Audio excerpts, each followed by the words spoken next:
Baik, bismillahirrahmanirrahim. Assalamualaikum warahmatullahi wabarakatuh. Ya, alhamdulillah kita masih diberikan kesempatan untuk melaksanakan aktivitas kita pada hari ini ya. Tentu itu semua datang dari Allah Subhanahu wa taala, maka kita harus syukur ya, harus bersyukur, harus kita syukuri nikmat tersebut, kesempatan tersebut dengan selalu meningkatkan ketakwaan kita kepada Allah Subhanahu wa taala. Kemudian selawat dan salam tak lupa kita sanjungkan kepada Nabi besar kita Nabi Muhammad Sallallahu Alaihi Wasallam dengan senantiasa kita melafazkan selawat kepada beliau, Allahumma sholli ala Muhammad wa ala ali sayyidina Muhammad. Mudah-mudahan kita semua diberikan syafaatnya di hari akhir kelak, amin ya rabbal alamin. Baik, kita berjumpa kembali mata pelajaran PPKN. Pada hari ini kita tidak menggunakan Zoom ya, sekali-sekali kita menggunakan variasi lain karena Bapak rasa mungkin kamu juga sudah sedikit bosan kita menggunakan Zoom terus. Jadi Bapak coba untuk membuat video pembelajaran yang isinya Bapak menjelaskan, nanti kamu menyimak, dan kamu nanti kalau tidak paham silakan bertanya di grup Telegram, gitu aja ya. Baik, hari ini kita akan membahas mengenai bagian C pada bab 3 ya. Ini bagian terakhir ya. Artinya sebentar lagi kamu akan selesai menerima materi ini, dan artinya kamu sebentar lagi akan menghadapi ujian semester ya. Ini masih ada pertemuan 2 kali lagi untuk materi, baru PH, kemudian terakhir baru ujian semester gitu ya. Hari ini kita akan membahas peran tokoh perumus Undang-Undang Dasar 45. Kalau kemarin minggu lalu kita membahas mengenai fungsi atau peran dari Undang-Undang Dasar itu ya, untuk apa kan, fungsinya untuk apa, Undang-Undang Dasar itu untuk apa, kemudian fungsinya untuk apa kan. Nah, hari ini kita akan membahas mengenai peran tokohnya. Nah, tokohnya tuh bagaimana peran tokohnya, siapa aja. Tentu kalau kita bicara tokoh maka tidak terlepas dari namanya BPUPKI. Nah, itu dia. Jadi tokoh pendiri negara Indonesia merupakan putra terbaik bangsa yang memiliki kemampuan dan visi ke depan untuk kebaikan bangsa Indonesia. Jadi mereka itu ya, beliau itu yang telah mendahului kita, yang telah membentuk negara ini, merupakan tokoh atau pemimpin atau putra ya, putra terbaik bangsa. Kenapa terbaik? Karena di tangan mereka ya negara ini merdeka, negara ini tersusun ya. Perjuangan mereka sangat luar biasa, sehingga dikatakan sebagai putra terbaik.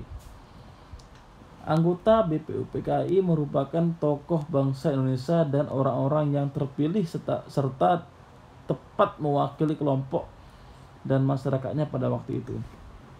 Nah, jadi nggak sembarangan tokoh, nggak sembarangan orang ya. Kalau sembarangan orang mungkin kita tidak sampai merdeka ya kan. Berarti kalau kita merdeka, tentu orang di balik kemerdekaan kita ini adalah tokoh-tokoh yang luar biasa ya. Tokoh-tokoh yang luar biasa, mampu merumuskan Pancasila, mampu merumuskan Undang-Undang Dasar. Kalau kita bicara ideologi Pancasila misalnya, kenapa kita nggak ngambil dari luar saja? Ada liberal, ada komunis, tapi kita malah membuat sendiri, kan hebat ya kan. Kita menggunakan Pancasila. Kalau kita pakai liberal atau komunis, itu nggak akan sesuai dengan kondisi negara kita, kondisi masyarakat kita, nggak sesuai dengan kondisi kita. Kita umat yang beragama ya kan. Kalau kita pakai liberal, komunis, itu nggak cocok ya, nggak cocok. Kalau di liberal itu kita agama ya sekuler ya, sekuler atau dinomorduakan, tidak ada pencampuran hubungan negara dan agama. Kalau di komunis bahkan ya bisa jadi sampai nggak mengenal agama ya. Itu dia.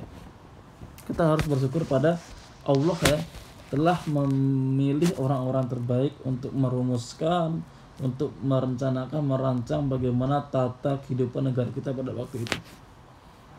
Berikutnya, anggota BPUPKI telah mewakili seluruh wilayah Indonesia, suku bangsa, golongan agama, dan pemikiran yang berkembang di masyarakat saat itu. Nah, jadi anggota-anggota BPUPKI itu mewakili sara ya, suku, agama, ras, antar golongan. Tidak hanya suku Jawa saja di sana. Ya, Sumatera ada Muhammad Hatta ya kan, ada Muhammad Yamin dari Sumatera. Jawa ya pasti banyak Jawa ya. Batak ada juga ya. Tokoh ulama ada juga ya. Banyak sekali ya. Agama, berbagai macam agama. Tidak hanya satu agama, tidak hanya Islam, tidak hanya Kristen, ada beberapa agama. Bahkan ada Tionghoa juga. Itu semua ya melambangkan apa ya? Melambangkan rasa persatuan ya. Karena berbeda-beda suku, agama, tapi mereka masih bekerja sama dengan baik sehingga terbentuklah Undang-Undang Dasar ini, ya kan?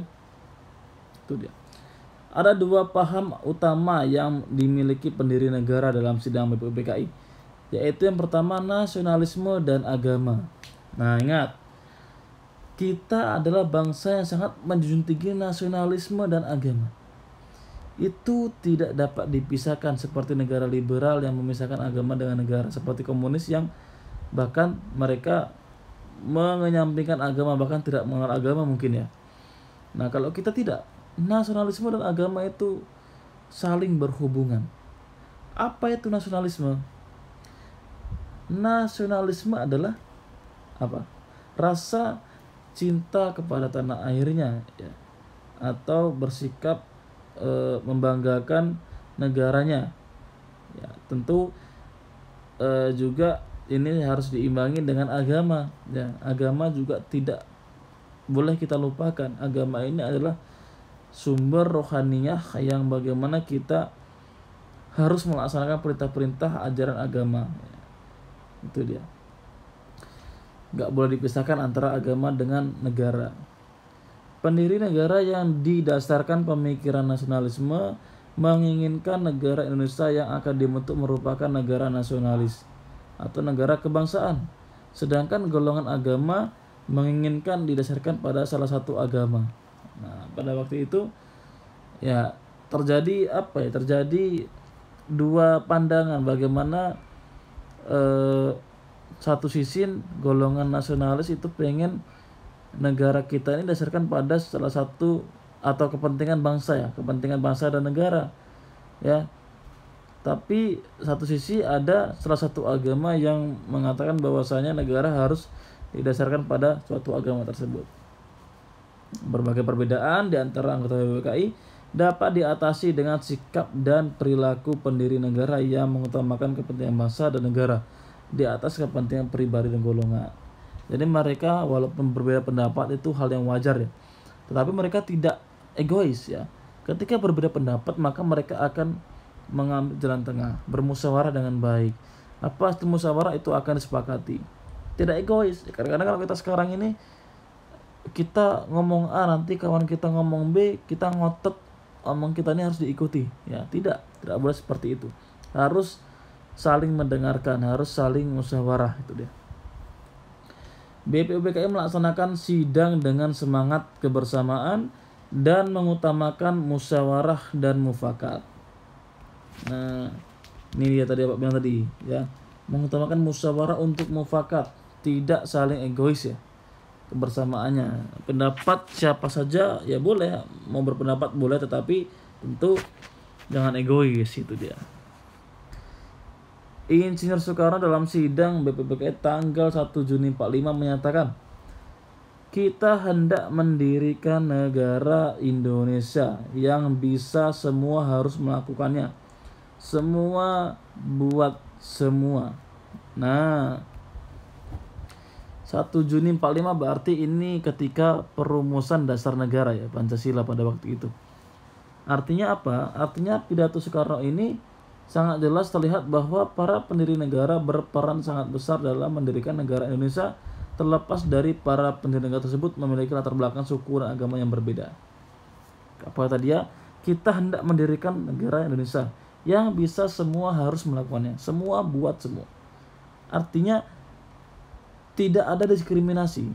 Semuanya bisa melaksanakan negara ini, bisa melaksanakan pemerintahan negara kita pada waktu itu, bisa terjaminnya hak dan kewajiban warga negaranya tanpa memandang suku, agama, ras, antar golongan.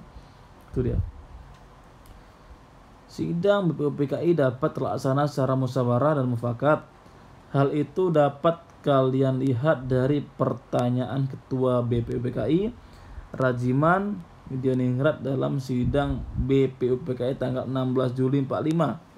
16 Juli ini berarti ini saat pembahasan Undang-Undang Dasar ya. Nah, sidang kedua. Kalau sidang pertama kan tanggal 1 Juni sampai tanggal 29 Mei sampai 1 Juni 45. Kalau sidang kedua itu tanggal 10 sampai 17 Juli 45. Sidang pertama membahas mengenai Pancasila atau dasar negara. Sidang kedua membahas mengenai Undang-Undang Dasar. Apa kata Rajiman? Jadi rancangan ini sudah diterima semuanya. Jadi saya ulangi lagi. Undang-Undang Dasar ini kita terima dengan sebulat-bulatnya. Bagaimanakah tuan-tuan? Untuk penyelesaiannya saya minta dengan hormat yang setuju, yang menerima berdiri. Ini pada waktu itu Muhammad Jamin berdiri ya. Dengan suara bulat diterima Undang-Undang Dasar ini. Terima kasih tuan-tuan. Nah, artinya apa? Artinya ini musyawarah. Ya, musyawarah. Jadi mereka menerima rancangan usulan Undang-Undang Dasar ini dengan musyawarah. Buktinya ketika Rajiman itu, dia kan sebagai ketua BPUPKI kan, ya dia ketika itu dia tidak tidak mengambil keputusan dengan pendapat dia sendiri. Ya, dia tetap bertanya kepada peserta sidang atau anggota BPUPKI lainnya. Itu dia. Pertanyaan dari ketua BPUPKI tersebut dan tanggapan dari seluruh anggota sidang, BPUPKI menunjukkan bahwa para pendiri negara telah mengutamakan kepentingan bangsa dan negara di atas kepentingan pribadi dan golongan.